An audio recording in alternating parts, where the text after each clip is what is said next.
ישראל, לא לפחד, השם אלוקיך הולך איתך. עם ישראל לא מפחד, השם אלוקינו השם אחד. Bonjour à tous et bienvenue dans votre émission du vendredi, l'univers de la Yeshiva. Nous sommes ce matin, Parashat Vayetze, nous sommes à la veille de deux grandes fêtes, celle de Yutet Kislev, la Rosh Hashanah de la Chassidut dont nous allons parler au début de cette émission, et puis bien sûr la fête de Hanouka qui arrive bientôt, dont nous allons commencer ensemble à voir un petit peu quelques petites lois, quelques petites histoires dont nous continuerons dans les semaines à venir. Alors commençons maintenant avec, tout simplement cette grande fête de Yutet Kislev qui arrive très vite. Et nous avons avec nous ce matin le Rav Shai Amar qui est avec nous ce matin pour nous rappeler qu'il existe différents niveaux de compréhension de la Torah. De même que le corps enferme différents niveaux d'âme, plus précisément, la Torah et l'âme sont en fin de compte étroitement liées. Et à chaque étape, que ce soit dans la compréhension de la Torah ou autre, c'est vécu à partir d'une partie bien spécifique de l'âme. Alors à travers ce que nous allons écouter ce matin, le Rav Shai Amar va nous inviter vraiment à découvrir ces différentes énergies que nous avons en chacun de nous, et en particulier la quintessence de la Torah et de la Neshama. Écoutons ensemble le Rav Shai Amar. Shalom Uvracha. On entend ce terme un peu partout, la Chassidut. Étudier la Chassidut. Mais qu'est-ce que la Chassidut? D'où est-ce que ce terme provient? Le fondateur du chassidisme, Rabbi Israël Baal Shem Tov, a introduit le concept de la Chassidut. Et voilà qu'un beau jour, alors que son âme est montée là-haut, il a vu le Mashiach et lui a posé la question: et Matai Keatimar, quand est-ce que tu viendras? Quand est-ce que tu viens délivrer le peuple juif? Lorsque tes sources se diffuseront à l'extérieur, à tous les niveaux. Et en fait, le Baal Shem Tov a expliqué que ces enseignements de la Chassidut, c'est quoi? Contrairement à ce que vous pouvez penser, ce n'est pas de la Kabbale, la Chassidut. Vous savez que dans la Gemara de Chagiga, il est écrit une histoire, on raconte là-bas l'histoire de 4 rabbanim. Rabbi Akiva, Elisha ben Abouya, Ben Zoma et Ben Azaï, qui sont montés dans les mondes supérieurs et qui ont eu une expérience spirituelle. Ces mondes supérieurs sont appelés Pardes HaTorah, le jardin de la Torah. Le mot Pardes, en fait, forme les 4 niveaux de la Torah. Les 4 lettres, P, Resh, Dalet, Samer. P, ça veut dire Pshat, explication simple de la Torah. Resh, ça veut dire Remez, l'allusion derrière l'explication simple. Drush, c'est l'explication plus profonde. Et en fait, Samer, Sod, ce sont les secrets de la Torah. Et d'ailleurs, on compare la Torah également à différents aliments, à l'eau, au pain et également au vin. La Kabbale, par exemple, est comparée au vin. À savoir qu'un bon verre de vin, ça aide à digérer tout le reste. Mais si on en prend trop, on peut devenir saoul. Donc la Kabbale n'est pas nécessairement à la portée de tout un chacun. Lorsque, par exemple, on a une question dans l'explication simple de la Torah, il faut répondre avec une réponse simple. Parce que chaque niveau de la Torah, les quatre niveaux, a un paramètre bien spécifique, a des paramètres bien spécifiques qui définissent comment on étudie cette partie de la Torah. La Neshama aussi a 4 niveaux. Nefesh qui est l'âme de vie, qui est l'âme mécanique, qui se trouve et qui réside dans le foie. Ensuite, on a le 2e niveau de la Neshama, Ruach, l'esprit, qui est l'âme émotionnelle, qui se trouve qui réside dans le cœur. Et ensuite, nous avons la Neshama, qui est le terme général pour l'âme, qui est l'âme intellectuelle qui réside dans l'esprit, dans la tête, dans le cerveau. Et ensuite, nous avons Haya, qui est le niveau de l'âme qui est attaché au corps, mais qui ne réside pas dans le corps, qui est au-dessus du corps. C'est la source de vie. Mais dans l'âme, il y a un 5e niveau. Ce niveau s'appelle Yehida. C'est quoi Yehida? Yehida, c'est unique. Qu'est-ce que ça veut dire unique? C'est l'attachement unique qu'un juif a avec Hachem. Et c'est en fait appelé la quinte essence. Yehida, c'est l'unité. Yehida, c'est l'union parfaite de la Neshama avec Akadosh Baruch Hu. À savoir que lorsqu'une personne, Chas v'Shalom, que Dieu nous préserve, fait un péché, en effet, il va peut-être souiller différents niveaux de son corps et des habits qui expriment la Neshama, des niveaux de la pensée, la parole et l'action, qui sont en fait les habits, qui sont les moyens à travers lesquels la Neshama va s'exprimer, mais il reste toujours un niveau qui n'est pas touché par le péché. Un niveau qui reste toujours uni. C'est pour ça qu'il est appelé Yehida. Ce niveau, en fait, c'est la quinte essence de l'âme. C'est la quinte essence de juif. Et c'est pour ça qu'il est écrit dans le Talmud, Israël afalpi shechata, Israël hu. Un juif, même quand il a péché, il reste juif. Pourquoi? Parce que ce niveau, c'est un niveau d'attachement tellement fort qui fait que même si un juif qui n'observe pas et qui ne fait pas les mitzvot, un beau jour, lorsqu'il va être mis à l'épreuve, il va dévoiler son attachement à Hachem. Cette force, elle vient d'où? Elle vient de sa quintessence, le 5e niveau de l'âme. Intéressant de noter qu'en latin, quinte, quinto, c'est 5. À savoir que c'est le niveau le plus essentiel de l'homme. Et bien dans la Torah aussi, il y a la quintessence de la Torah. On a parlé de 4 niveaux. Le 5e niveau, c'est le niveau de ce qu'on appelle la chassidoute. La chassidoute, ce qui a été dévoilé au Baal Shem Tov justement, c'est un enseignement qui est capable de pouvoir prendre les 4 niveaux et les réunir. C'est un enseignement qui est comparé non pas au vin, pas à l'eau, pas au pain, mais à l'huile. Pourquoi l'huile? Parce que l'huile a une qualité bien particulière. Lorsqu'on la mélange à un autre liquide, l'huile flotte toujours au-dessus des autres liquides. Mais d'un autre côté, le Shulchan Aruch nous enseigne qu'en fait, lorsqu'on met de l'huile sur la main ou lorsqu'on met de l'huile sur un habit, l'huile, elle transperce. À savoir que l'huile a 2 qualités qui sont opposées. D'un côté, elle est la plus élevée, elle s'élève au-dessus de tout. D'un autre côté, elle est capable de transpercer à travers tous les autres niveaux. C'est ça la chassidoute. La chassidoute, c'est l'enseignement de la Torah qui est la neshama à l'âme de la Torah, qui est capable d'associer tous les autres niveaux ensemble et qui est capable justement d'éveiller la quintessence du juif. C'est pour ça qu'avec un petit enseignement chassidique, on est capable d'éveiller une âme qui semble être perdue, parce qu'on touche sa quintessence. La prochaine fois que vous avez l'opportunité d'étudier un peu de chassidoute ou d'écouter des paroles de chassidoute, prenez-les avec beaucoup d'attention. Ça vous permettra de dévoiler votre quintessence et de ressentir cet attachement profond qui est à l'intérieur de chacun de nous.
אשר אין חלילה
Retrouvez-nous sur radiojudaïka.be.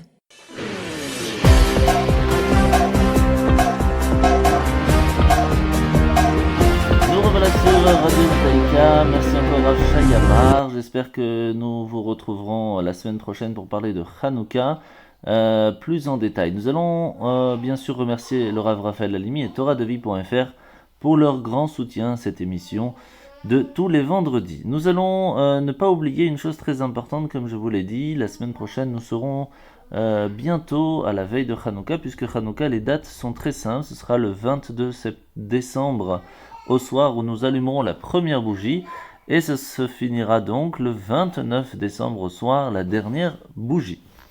Alors, nous allons parler un petit peu de la fête de Hanouka, et nous finirons avec une petite pause musicale avec Maoz Tzur et les bénédictions de Hanouka avec le chanteur Shlomo Artzi qui est en plein concert, comme on a l'habitude en Israël. Lorsque ça tombe pendant Hanouka, nous allumons les bougies tous ensemble. Alors, qu'est-ce que Hanouka de façon générale ? Hanouka célèbre la liberté d'expression, que ce soit au niveau individuel que collectif. Il démontre surtout la supériorité de la lumière sur l'obscurité, du droit sur la force et de l'espoir sur la peur. Les 8 jours de Hanouka, c'est vraiment l'histoire d'une petite lumière qui va repousser un empire de ténèbres, celle de l'humanité qui était fragile, qui défie la terreur, la force brutale, celle des Grecs, celle de la vie qui l'emporte sur la destruction. Ce sont vraiment des combats qui existent encore aujourd'hui, que ce soit en nous ou autour de nous, et donc le message éternel de la lumière de Hanouka, de la Menorah, a pris vraiment un sens particulier aujourd'hui, surtout dans notre période, alors que les forces de l'oppression et de l'obscurité affirment leur présence. Alors dans cet esprit, le Rabbi de Lubavitch, Rabbi Menachem Mendel Schneerson, lança il y a plusieurs années un appel à tous les juifs du monde leur demandant de vraiment regarder la fête de Hanouka comme un guide qui va nous aider à traverser les événements du moment et va nous encourager à mettre en place une menorah dans un espace public afin de partager ce message de lumière et d'espoir avec tous. C'est pour cela que dans toutes les communautés juives du monde, avec l'accord et le soutien, souvent même la participation des autorités civiles et religieuses, nous sommes heureux de présenter cette menorah publique ainsi que l'histoire, le sens et le message de la fête des Lumières qui se fera dans plusieurs endroits et bien sûr plusieurs moments. Donc n'hésitez pas à vous renseigner, nous allons bien sûr vendredi, vous aurez la liste de tous les endroits où il y aura un allumage public en ville, à Bruxelles, Bezrat Hashem. Et je vous invite donc à vous mettre en relation avec votre Rav pour avoir plus d'informations. Alors Hanouka, c'est vraiment une fête hivernale, bah oui, puisque nous sommes en plein hiver, ça dure 8 jours, c'est la fête des Lumières, c'est célébré par l'allumage d'une menorah chaque soir, une Hanoukia plus précisément, puisqu'il y a 8 bougies. Le mot en hébreu Hanouka, c'est vraiment l'inauguration, c'est la fête qui est ainsi nommée parce qu'elle célèbre la réinauguration du Saint-Temple, comme on va en parler un peu plus tard, et le mot orthographié en français Hanouka, c'est vraiment le Ch en Hanouka. Pourquoi ? Alors on va voir tout cela ensemble.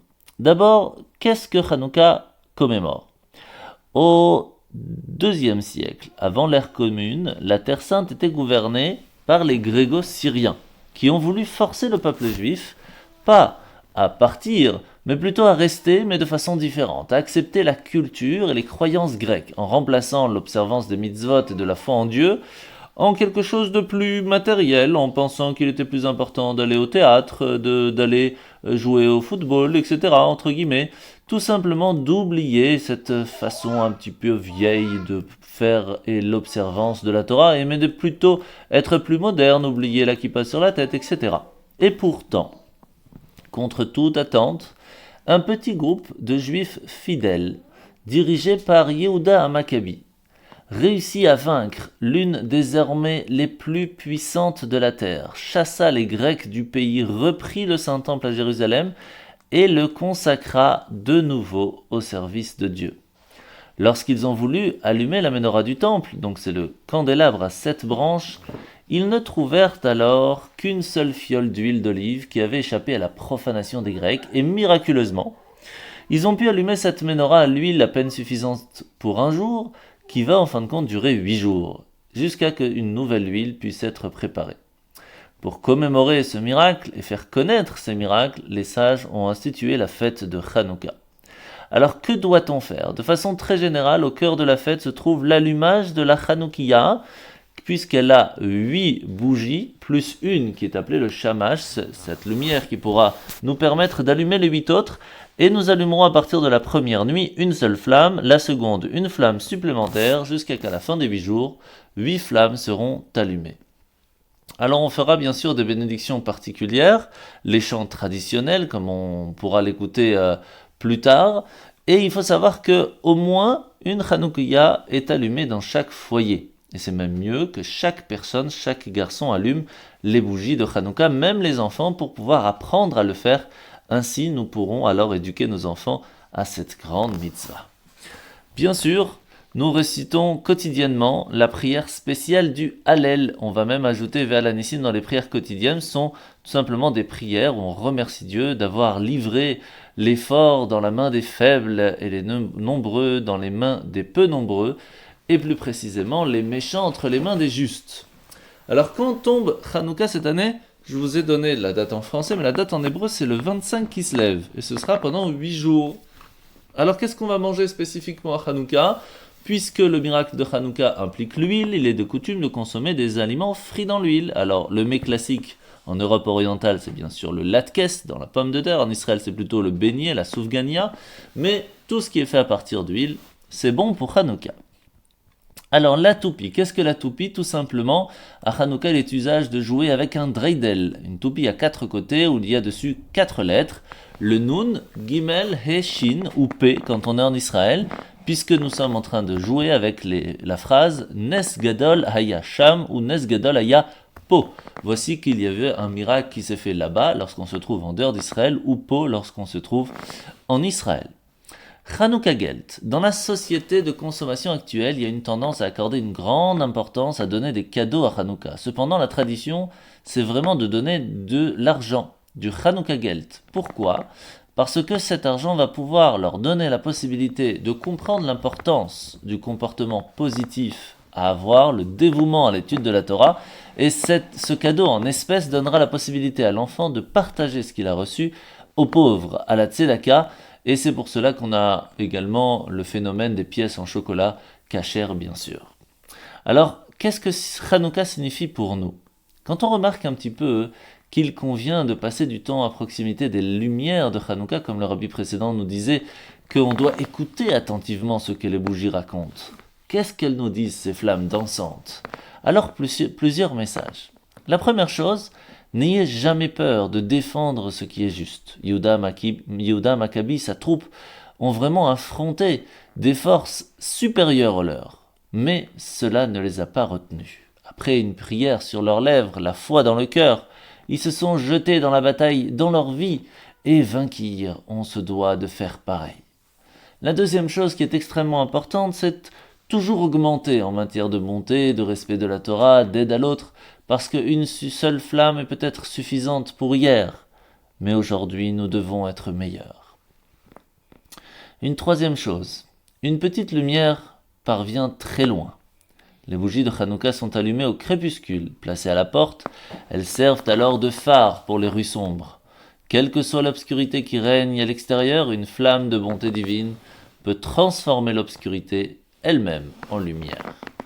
Alors il faut être manifeste aussi. Hanouka c'est vraiment unique dans sa mitzvah principale qui est observée en public. Il ne suffit pas d'être juif dans son cœur, ni même à la maison. Hanouka nous apprend qu'il faut rayonner dans notre environnement à la lueur divine des mitzvot. N'ayez pas honte d'accomplir des mitzvot, même si vous vous sentez différent. Soyez plutôt comme une menorah, proclamant fièrement sa brillante spécificité de sorte que tous la voient. Ainsi est un petit peu le message de Hanouka.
Judaïka, 90.2 FM.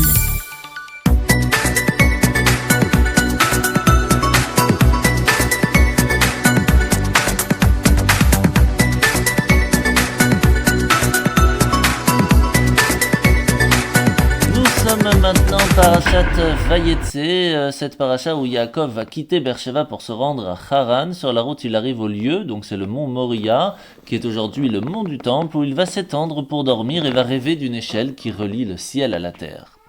Les anges montent, les anges descendent, tout simplement ce sont ces anges gardiens qui s'échangent, puisque ce ne sont pas les mêmes anges qui nous protègent lorsque nous sommes en Israël et en dehors d'Israël, et Dieu lui apparaît, lui promet que la terre sur laquelle il va reposer sera donnée à ses descendants.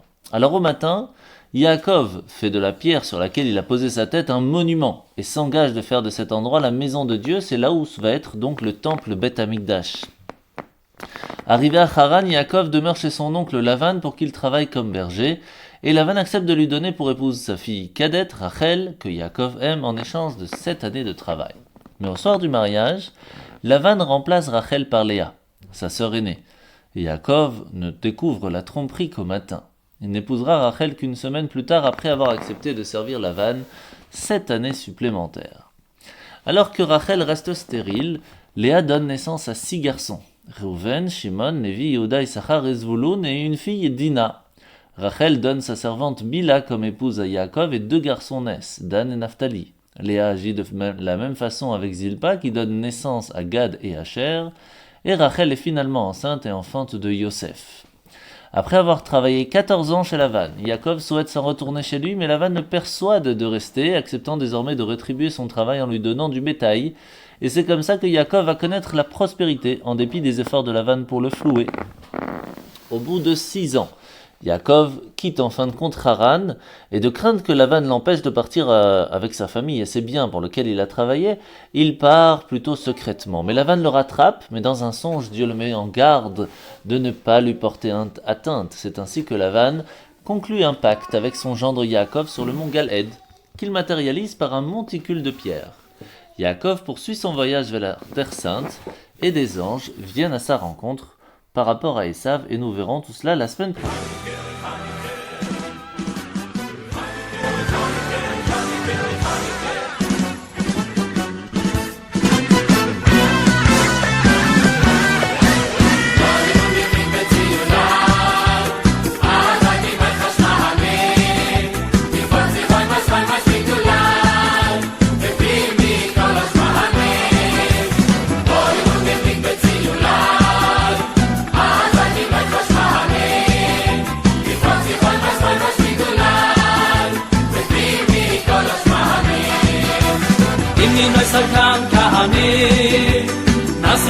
Shoy shami benay binu yemay shmoynu kovi shirenu bune imino sakan kahanim nasen nasta shoy shami benay binu yemay shmoynu kovi shirenu bune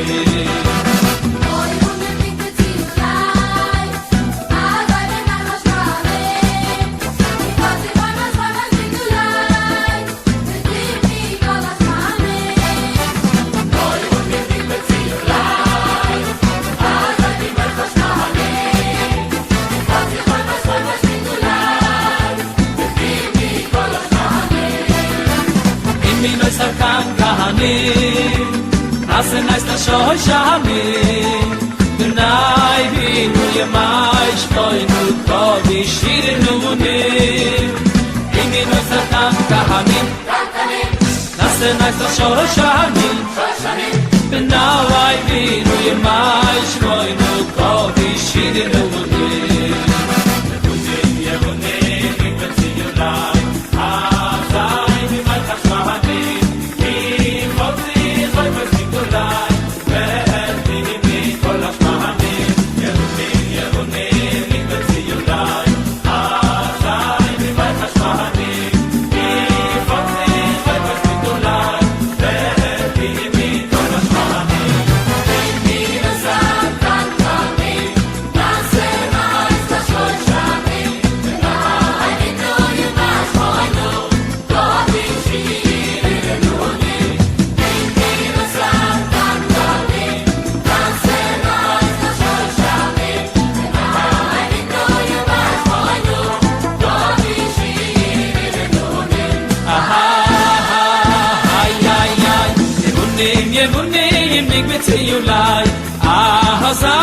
my chashmanim Bidi hipotzi Choi mois mikulai Veheti mi kol hashmanim Ha ha ha ay ay Yevunim nikbetzi yulai Ahazai bi my chashmanim Bidi hipotzi Choi mois mikulai Veheti mi kol hashmanim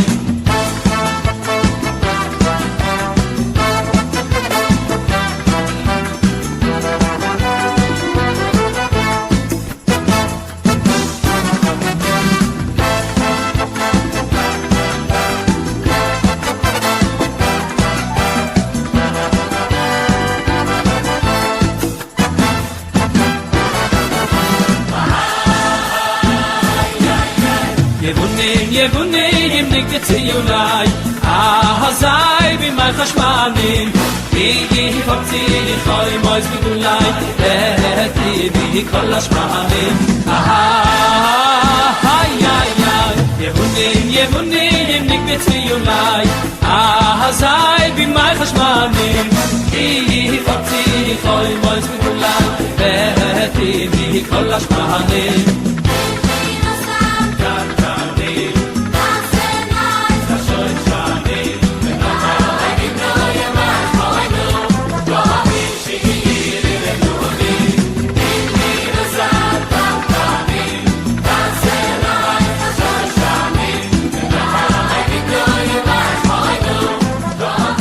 אתם על כיכר השבת, המשך האזנה נעימה.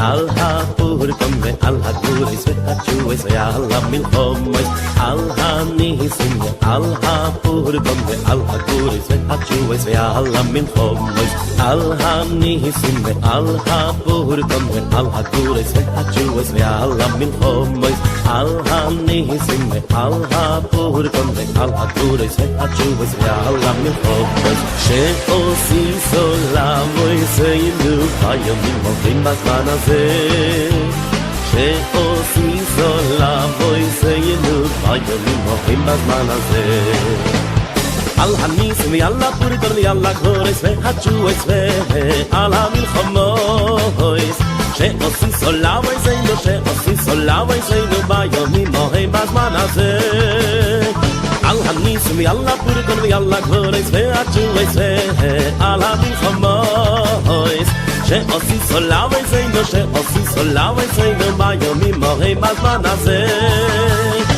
ועל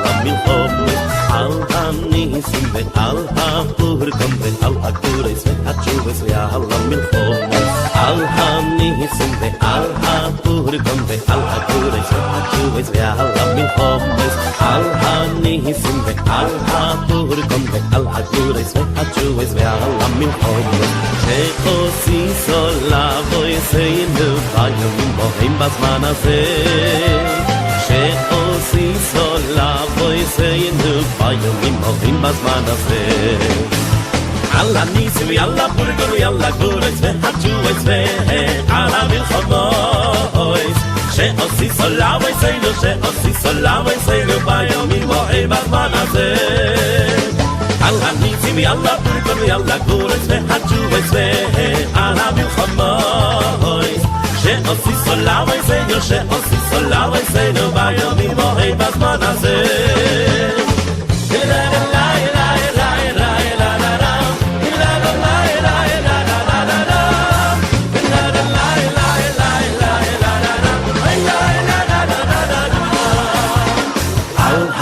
הניסים ועל הפורקון ועל הפורס והג'ובס ועל המלחומס על הניסים ועל הפורקון ועל הפורס והג'ובס ועל המלחומס שעושי סולה בויסנו ביומים הורים בזמן הזה שעושי סולה בויסנו ביומים הורים בזמן הזה על הניסים ועל הפורקון ועל הגורס והג'ובס ועל המלחומס שעושי סולה בויסנו שעושי סולה בויסנו ביומים הורים בזמן הזה על הניסים ועל הפורקון ועל הגורס והג'ובס ועל המלחומס שעושי סולה בויסנו שעושי סולה בויסנו ביומים הורים בזמן הזה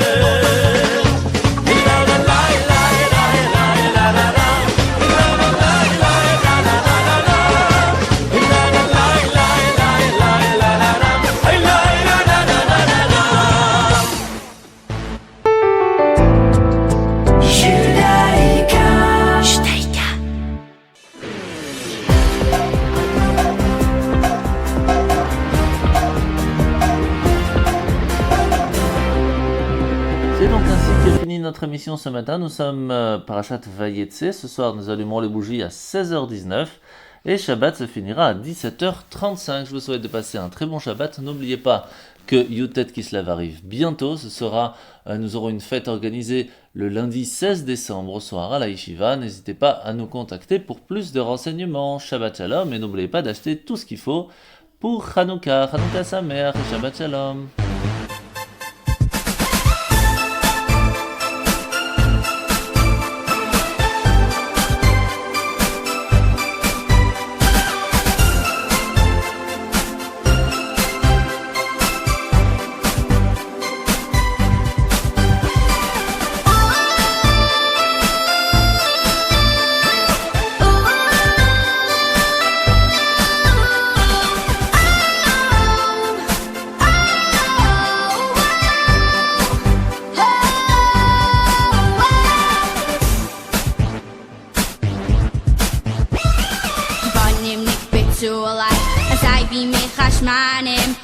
Zu chai mais meg de lai V'temu kol hashmanim Yivonim nik bitu alai Azai bi mech hashmanim Far zu chai mais meg de lai V'temu kol hashmanim Umirai zakan kanim Nisani slash hashanim B'nei vino yimik shmoy nakal V'shiru nanim Umirai zakan kanim Nisani slash hashanim B'nei vino yimik shmoy nakal V'shiru nanim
השם אלוקינו השם אחד.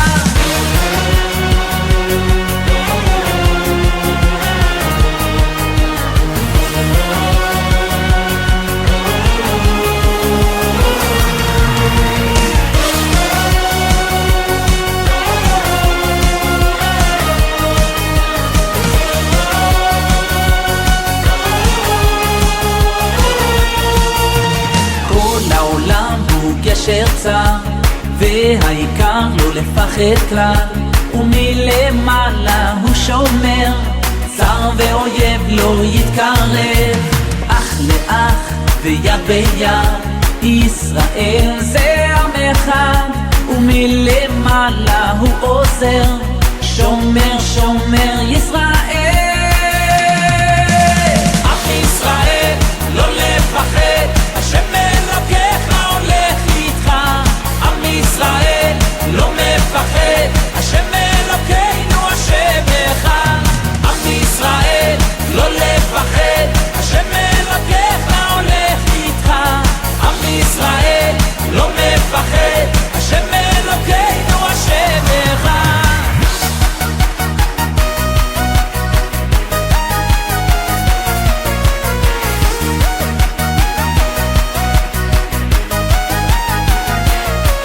כל העולם הוא גשר צר והעיקר לא לפחד כלל ומלמעלה הוא שומר צר ואויב לא יתקרב אח לאח ויד ביד ישראל זה עם אחד ומלמעלה הוא עוזר שומר שומר ישראל